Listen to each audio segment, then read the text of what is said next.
नमस्कार दोस्तों। मैं दिव्यांश आप सभी का हार्दिक स्वागत अभिनंदन करता हूं अपने इस प्यारे से प्लेटफॉर्म एनएमसी एकेडमिक्स में। आज हम बात करने वाले हैं पार्लियामेंट के बारे में, यानी कि संसद के बारे में। संसद क्या होती है, संसद के कितने अंग होते हैं, इन सारी चीजों के बारे में आज हम डीप में डिस्कस करेंगे। तो सबसे पहली बात कि सर ये संसद होती क्या है, संसद होती क्या है। तो अगर हम बात कर रहे हैं संसद के बारे में तो आप समझिए इस बात को, ये आप सबको पता है। आप समझिए इस बात को कि भारत की शासन व्यवस्था को चलाने के लिए, जिस देश में आप और हम रह रहे हैं, इस देश की शासन व्यवस्था को चलाने के लिए तीन अंग होते हैं। कितने अंग होते हैं? तीन अंग होते हैं। भारत की शासन व्यवस्था चलाने के लिए तीन अंग होते हैं, जिसमें से पहला कार्यपालिका, जिसे हम बोलते हैं एग्जीक्यूटिव। दूसरी विधायिका, जिसे हम बोलते हैं लेजिस्लेटिव। और तीसरी न्यायपालिका, जिसे हम बोलते हैं जुडिशियरी। तो आप ये बात जानते होंगे कि तीनों अंग होते हैं और तीनों का काम क्या होता है। पहले अंग का काम क्या होता है? पहले अंग का काम होता है, लेजिस्लेटिव का काम होता है लॉ मेकिंग करना, हमारे और आपके लिए कानून बनाना। और दूसरा एग्जीक्यूटिव। एग्जीक्यूटिव का काम क्या होता है?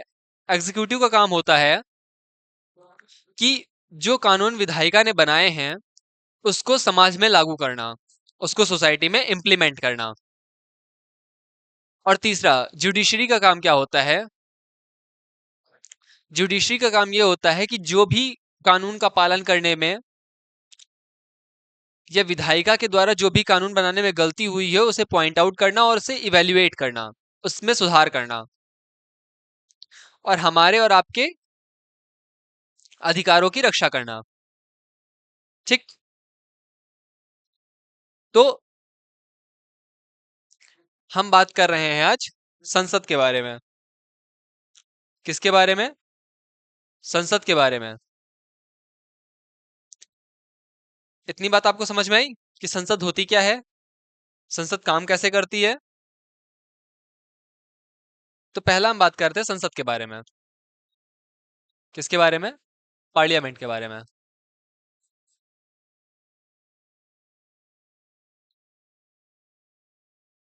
पार्लियामेंट, जैसे हम हिंदी में बोलते हैं संसद।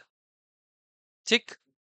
अगर हम पार्लियामेंट की बात कर रहे हैं तो मैंने आपको बताया कि भारत की शासन व्यवस्था को चलाने के लिए, या जिस देश में हम और आप रह रहे हैं इसकी शासन व्यवस्था चलाने के लिए तीन अंग होते हैं। कौन कौन से?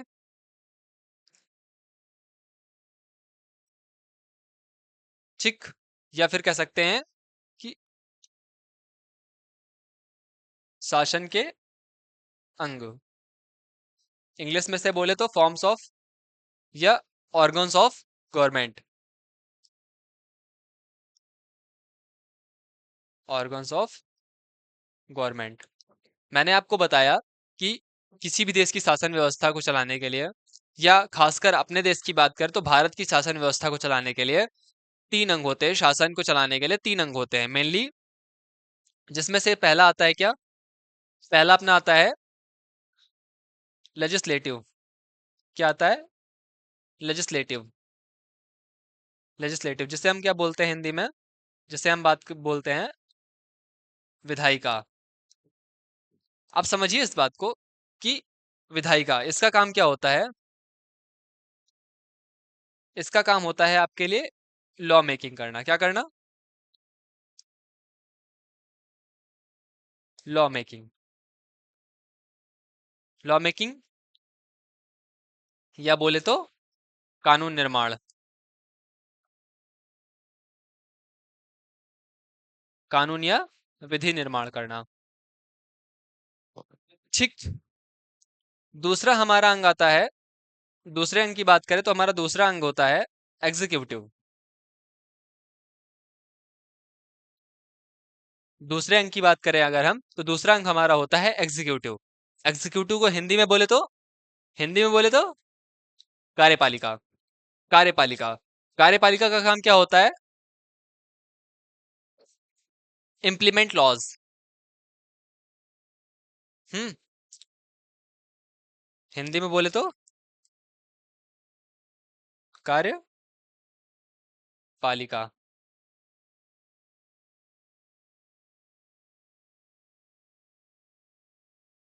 हिंदी में बोले तो इम्प्लीमेंट लॉज, जैसे बोलते हैं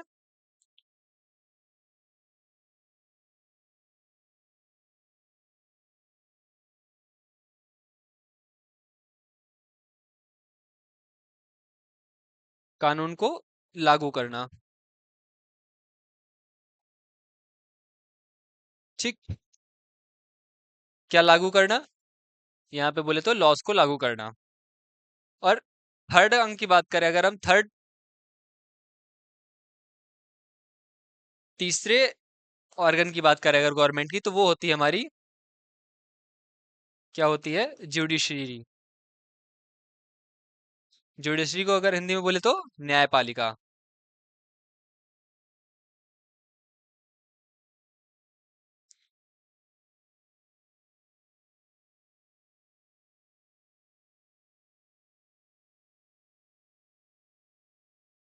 ठीक। न्यायपालिका क्या करती है? Evaluate and protect laws. Evaluate and protect laws.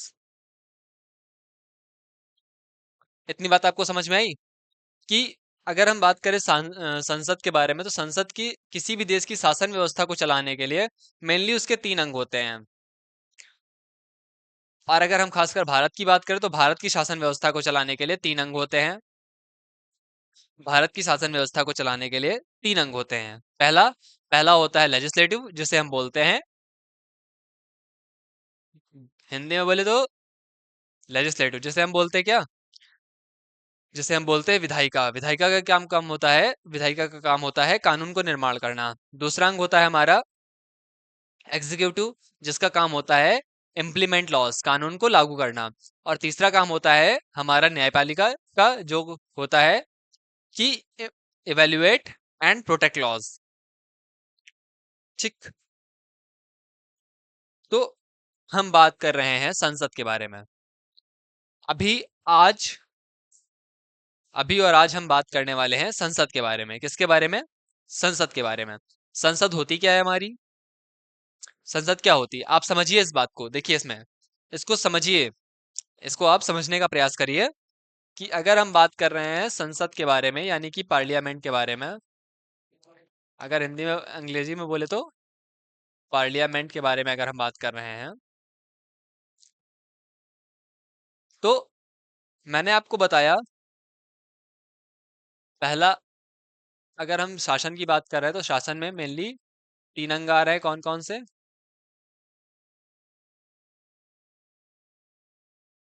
कौन कौन से अंग आ रहे हैं? पहला लेजिस्लेटिव, दूसरा आपका एग्जीक्यूटिव, और तीसरा आपका आ रहा है जुडिशरी।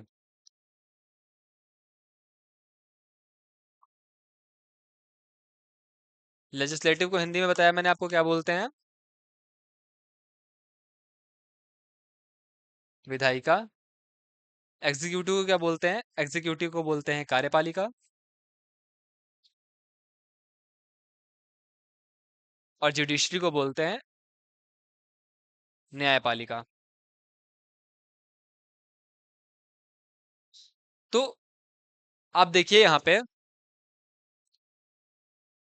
हम बात कर रहे हैं विधायिका की। तो विधायिका मेनली दो स्तर पे होती है अपने भारत में। अपने भारत में द्वैध शासन प्रणाली है। क्या है अपने भारत में? द्वैध शासन प्रणाली है। तो जो ऑर्गेनाइजेशंस, जैसे कि विधायिका लेजिस्लेटिव, अगर देश के स्तर पे है, राष्ट्रीय स्तर पे है, तो वो राज्य स्तर पे भी होगी। अगर एग्जीक्यूटिव राष्ट्रीय स्तर पे है तो वो राज्य स्तर पे भी होगी। और अगर जुडिशरी, जो कि अगर राष्ट्रीय स्तर पे है तो वो राज्य स्तर पे भी होगी। अपने यहाँ द्वैध शासन प्रणाली है, भारत में द्वैध शासन प्रणाली है। तो अगर मैं बात बता रहा हूँ आपको विधायिका के बारे में, तो विधायिका अपने भारत में, विधायिका भारत में दो स्तर पे है। पहला कहाँ पे है? पहला राष्ट्रीय स्तर पे है।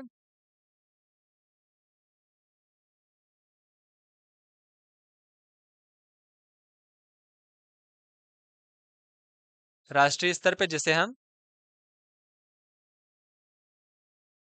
क्या बोलते हैं, जिसे हम बोलते हैं, जिसे हम बोलते हैं संसद या पार्लियामेंट। और दूसरी हमारी राष्ट्रीय स्तर पे ना होकर के राज्य स्तर पे है, दूसरी हमारी राज्य स्तर पे है,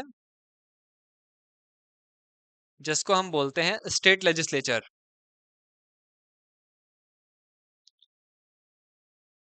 क्या बोलते हैं? State legislature.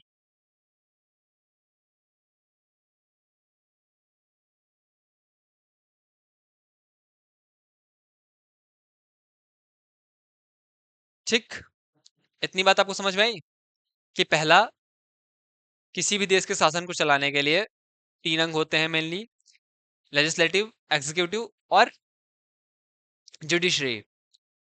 और अपने अगर भारत की बात करी जाए तो अपने भारत में तीन अंग होते हैं, और अपने भारत में द्वैध शासन प्रणाली है। इस वजह से अगर जो ऑर्गेनाइजेशन, जो पावर नेशनल लेवल पे वर्क कर रही है, उसी तरीके की एक पावर हमारे स्टेट लेवल पे भी वर्क करेगी, मतलब राज्य स्तर पे भी काम करेगी। जैसे लेजिस्लेटिव अगर राष्ट्रीय स्तर पे है तो उसे वो स्टेट स्तर पे भी होगी, एग्जीक्यूटिव राष्ट्रीय स्तर पे है तो वो स्टेट लेवल पे भी होगी, राज्य स्तर पे भी होगी। और अगर जुडिशरी नेशनल लेवल यानी कि राष्ट्रीय स्तर पे है तो वो राज्य स्तर पे भी होगी। तो जो विधायिका होती है, विधायिका हमारी दो स्तर पे है मेनली। अगर राष्ट्रीय स्तर की बात करें, नेशनल लेवल की बात करें, तो ये हमारी संसद बोलते हैं इसको।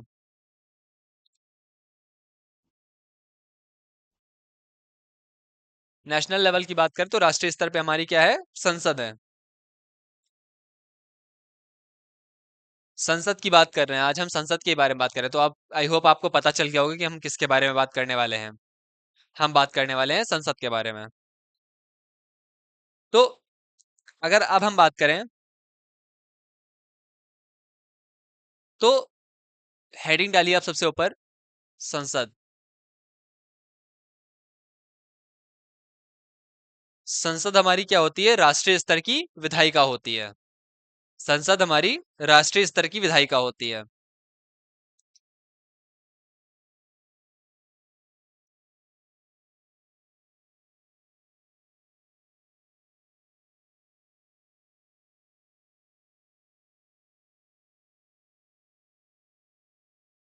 ये राष्ट्रीय स्तर की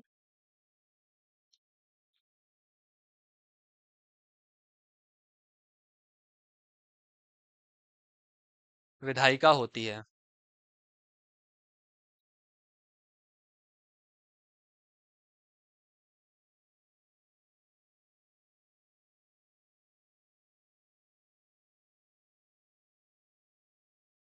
राष्ट्रीय स्तर की विधायिका होती है।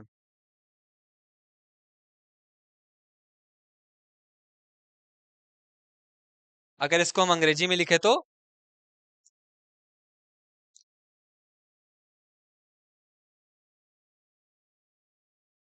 पार्लियामेंट, हाँ, यहाँ पे हम पार्लियामेंट के बारे में बात कर रहे हैं। Parliament is a legislature body of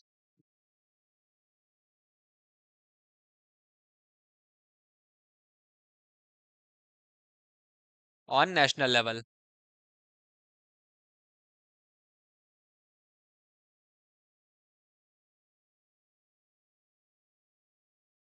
ये बात क्लियर हो गई? संसद हमारी राष्ट्रीय स्तर की विधायिका होती है। ये क्या करती है? संसद का काम क्या होता है? संसद का काम होता है कानून निर्माण करना, विधि का निर्माण करना। राइट? तो अब हम नेक्स्ट लाइन क्या लिखेंगे? नेक्स्ट लाइन लिखेंगे हम कि संसद पूरे देश के लिए विधि का निर्माण करती है। क्या करती है? संसद पूरे देश के लिए, राष्ट्रीय स्तर की विधायिका होती है तो पूरे देश के लिए करेगी, तो ये संसद पूरे देश के लिए कानून का निर्माण करती है या विधि का निर्माण करती है? तो लिखिए, संसद पूरे देश के लिए विधि का निर्माण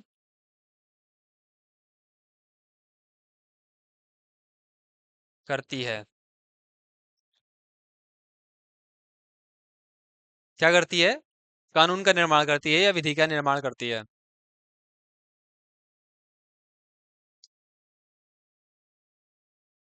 पार्लियामेंट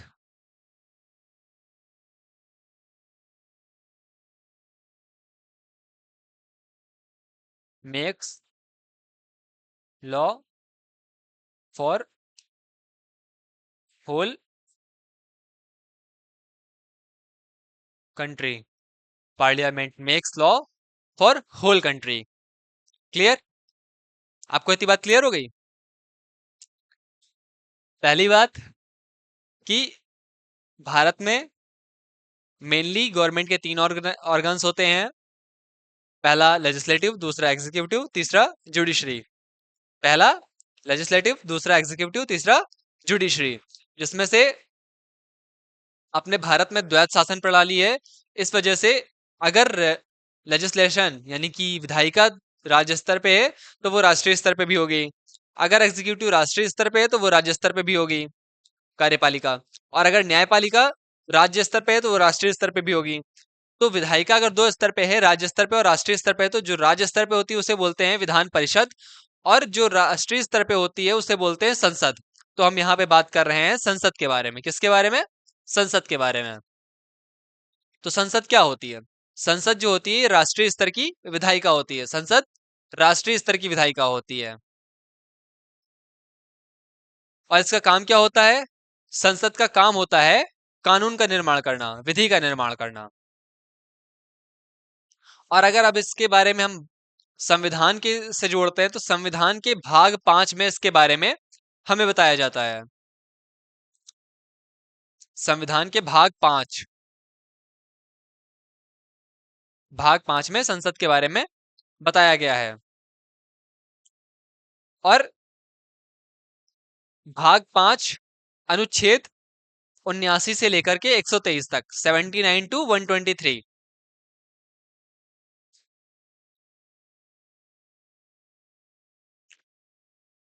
अगर हम देखें तो ये भाग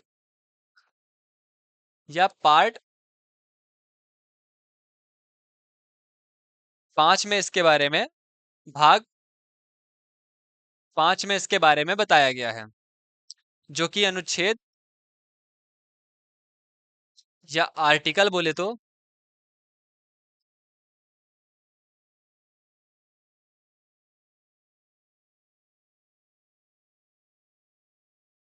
79 टू 123, जो कि भाग 5 और अनुच्छेद 79 से लेकर 123 तक, अनुच्छेद 79 से 123 तक इसके बारे में बताया गया है।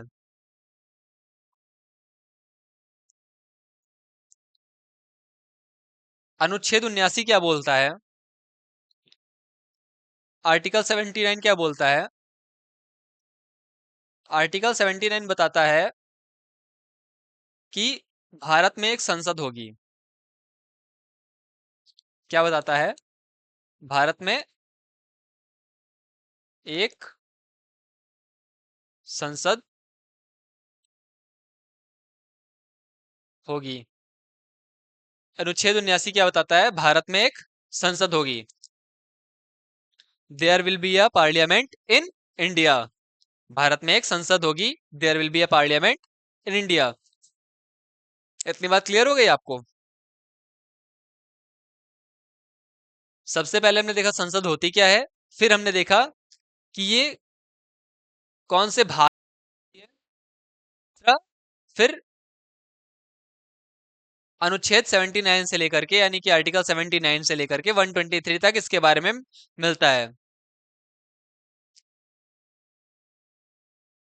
ना बच्चा। ये 123 तक होता है, 122 में नहीं होता है, 122 तक नहीं होता है, 123 तक होता है।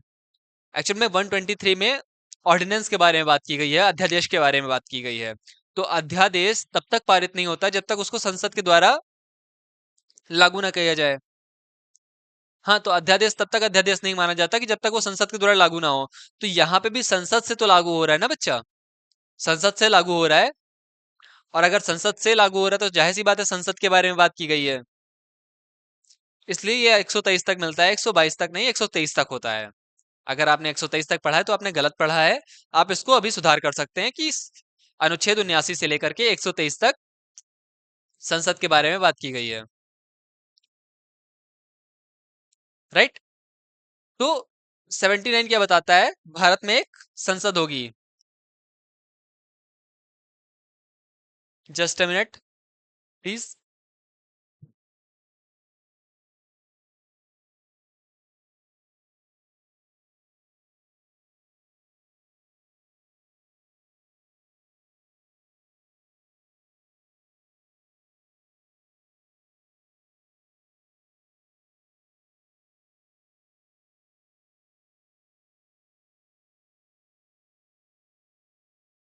हाँ, तो हम क्या बात कर रहे थे।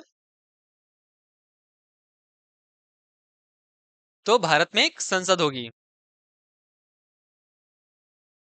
देयर विल बी अ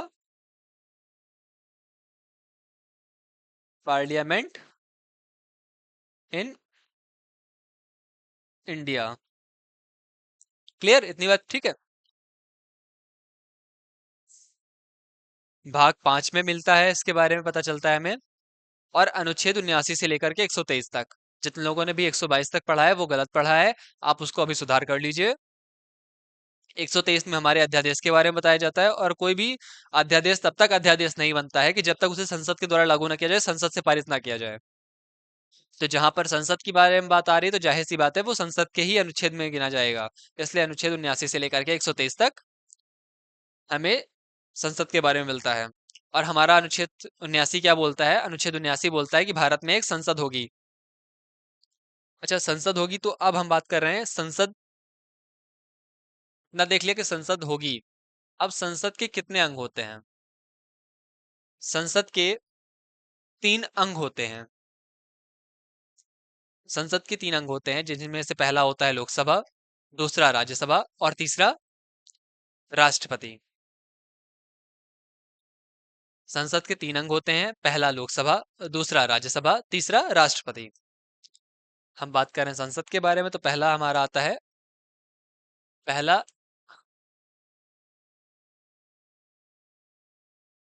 लोकसभा, दूसरा राज्यसभा और तीसरा राष्ट्रपति।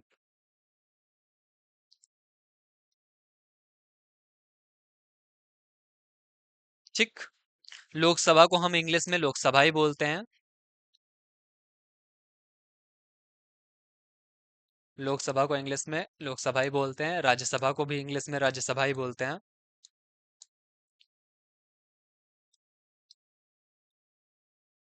और राष्ट्रपति को इंग्लिश में बोलते हैं प्रेसिडेंट। क्या बोलते हैं,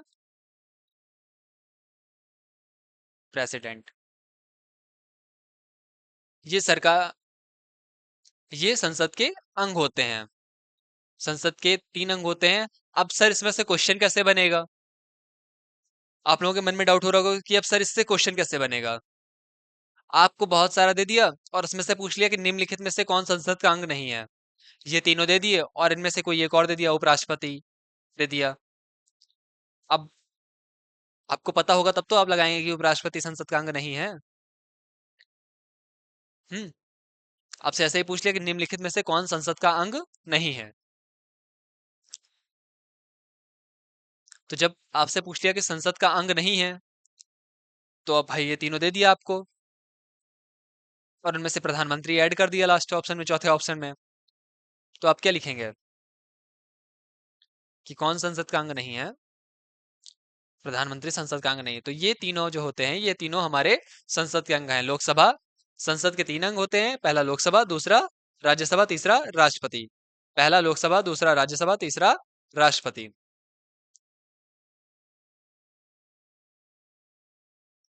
ठीक, संसद के बारे में आपको कहाँ पे पता चला कि भारत में एक संसद होगी? भारत में एक संसद होगी, ये कौन बताता है? ये बताता है आर्टिकल आपका 79। ये आर्टिकल 79 को बता रहा है कि भारत में एक संसद होगी। अब हम चलते हैं आगे। अब हम आगे बात कर रहे हैं, आगे बात करने में हम लोकसभा के बारे में बात करेंगे पहले। सबसे पहले हम लोकसभा को लेकर चलते हैं। लोकसभा का कॉन्स्टिट्यूशन, यानी कि लोकसभा का गठन के बारे में आपको अनुच्छेद 81 में बताया गया है। आर्टिकल 81 में आपको बताया गया है कि लोकसभा का गठन, लोकसभा के गठन के बारे में बताया गया। तो हम आगे चलते हैं, लोकसभा के बारे में बात करते हैं। तो जब हम लोकसभा के बारे में बात कर रहे हैं, तो सबसे पहले हम इसको ऊपर कर लेते हैं।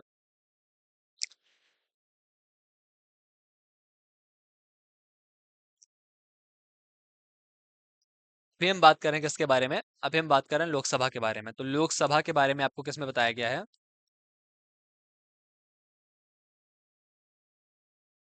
लोकसभा का गठन, आर्टिकल 81, आर्टिकल या अनुच्छेद 81 हमारे लोकसभा के गठन के बारे में बताता है। आर्टिकल या अनुच्छेद 188, 121, सॉरी, लोकसभा का गठन आर्टिकल या अनुच्छेद 81 जो है, वो हमें लोकसभा के गठन के बारे में बताता है। लोकसभा के और भी कोई नाम होंगे? लोकसभा के और नाम होते हैं। लोकसभा को लोकप्रिय सदन भी बोलते हैं, पॉपुलर हाउस भी बोलते हैं, लोकसभा को प्रथम सदन भी बोलते हैं, फर्स्ट हाउस भी बोलते हैं, और लोकसभा को निम्न सदन भी बोलते हैं, लोअर हाउस भी बोलते हैं। तो लोकसभा के ये हमारे नाम हो गए। लोकसभा के,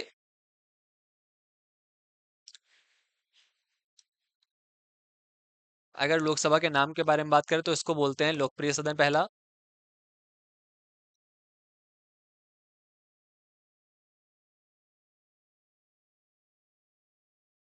पॉपुलर हाउस,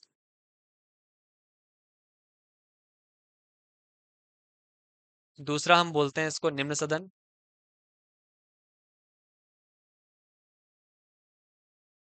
लोअर हाउस,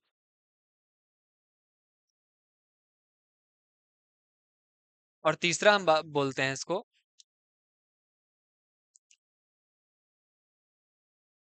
तीसरा होता है हमारा प्रथम सदन। क्या बोलते हैं? प्रथम सदन या फर्स्ट हाउस।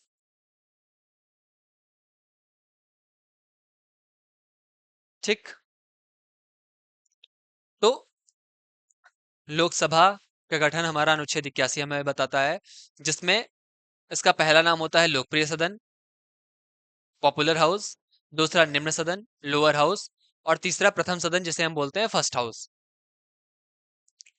अगर हम बात कर रहे हैं लोकसभा में, तो लोकसभा में अधिकतम मेंबर्स की बात करें, अगर हम अधिकतम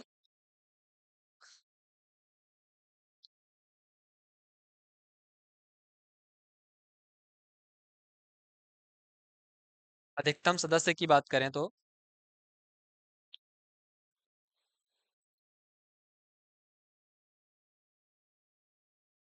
इसमें अधिकतम सदस्य होते हैं, अधिकतम इसमें कितने सदस्य होते हैं?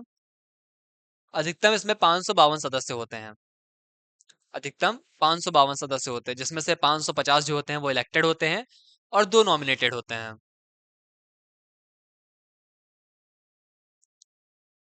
या मैक्सिमम मेंबर्स की बात करें तो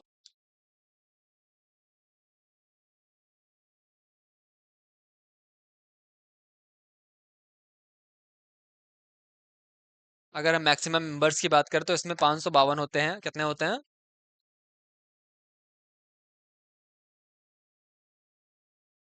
अधिकतम 552 सदस्य होते हैं, जिसमें से 550 जो होते हैं इलेक्टेड होते हैं, जिसमें से 550 जो होते हैं ये होते हैं इलेक्टेड, और ये जो दो होते हैं ये होते हैं नॉमिनेटेड।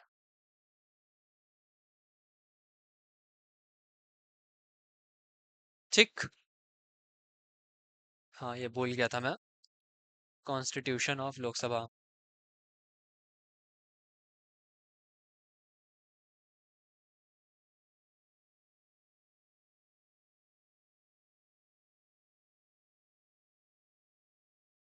संसद के 3 अंग होते हैं। पहला लोकसभा, राज्यसभा और राष्ट्रपति।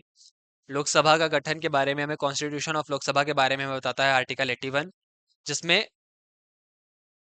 लोकसभा के 3 नाम होते हैं: लोकप्रिय सदन, निम्न सदन और प्रथम सदन। और इसके अगर अधिकतम सदस्य की बात की जाए तो इसमें 552 सदस्य होते हैं, जिसमें से 550 जो होते हैं वो इलेक्टेड होते हैं और दो नॉमिनेटेड होते हैं। क्लियर?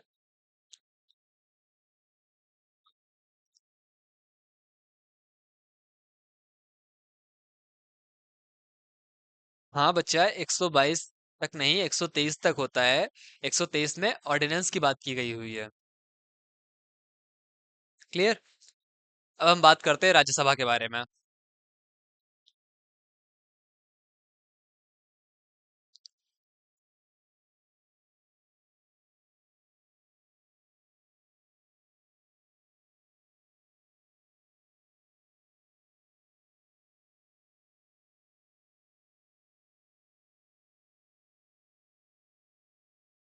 राज्यसभा के बारे में बात कर रहे हैं।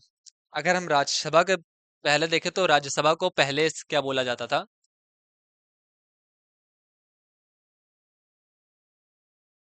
राज्यसभा को पहले बोला जाता था, इसका पूर्व में नाम क्या था? इसका पूर्व नाम था राज्यों की परिषद। क्या नाम था इसका? राज्यों की परिषद, या हम बोले तो council of state.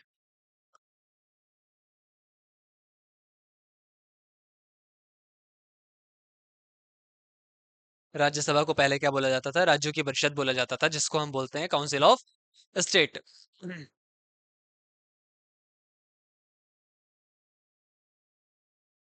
Council of state बोला जाता था पहले, हाँ। हाँ बच्चा, पहले काउंसिल ऑफ स्टेट बोला जाता था।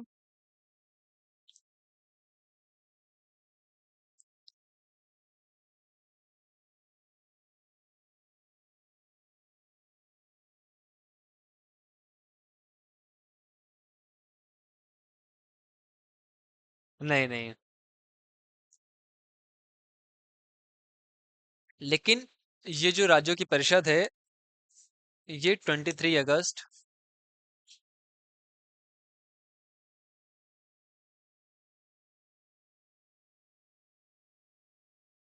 1954 को हटा दिया गया। उसके बाद से इसे राज्यसभा ही बोला जाने लगा।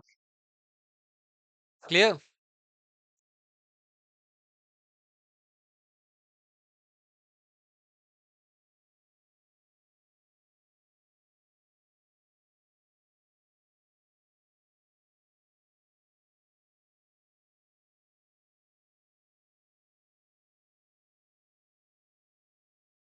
अगर हम इसके अन्य नामों की बात करें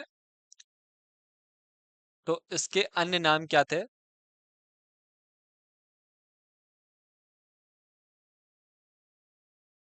पहला क्या है? अगर हम इसको बोलते हैं तो द्वितीय सदन बोलते हैं। क्या बोलते हैं इसको? हम बोलते हैं द्वितीय सदन।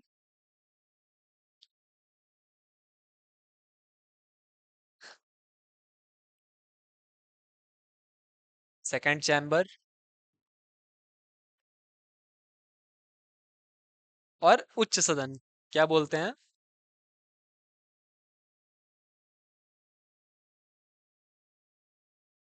उच्च सदन। उच्च सदन बोले तो अपर हाउस।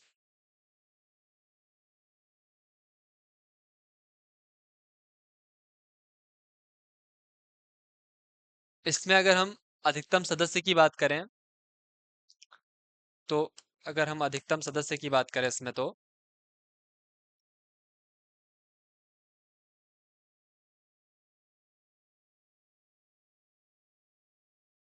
अगर हम इसमें अधिकतम सदस्य की बात करें तो इसमें अधिकतम सदस्य होते हैं 250। अगर हम इसमें अधिकतम सदस्य की बात करें तो अधिकतम सदस्य होते हैं इसमें 250 होते हैं, जिसमें से 238 जो होते हैं, जिसमें से जो 238 होते हैं ये इलेक्टेड होते हैं। क्या होते हैं? और जो ये 12 होते हैं ये नॉमिनेटेड होते हैं।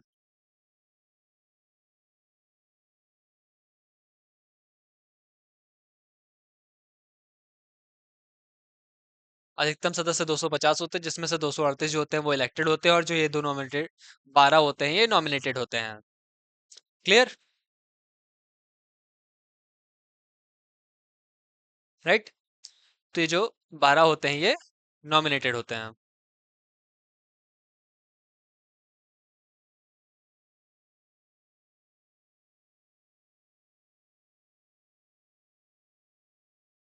अगर हम इसके आर्टिकल की बात करें तो ये आर्टिकल, अगर हम इसके आर्टिकल की बात करें तो ये मिलता है हमें आर्टिकल नंबर,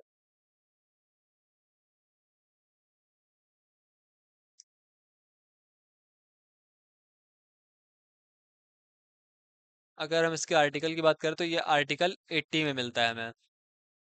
आर्टिकल 80 में बताया गया है, किसके बारे में बताया गया है? आर्टिकल 80 बताता है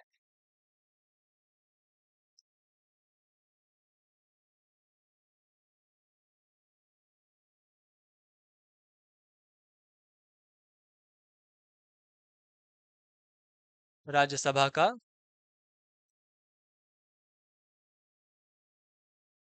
गठन। आर्टिकल 80 बताता है राज्यसभा के गठन के बारे में, यानी कि कॉन्स्टिट्यूशन ऑफ राज्यसभा।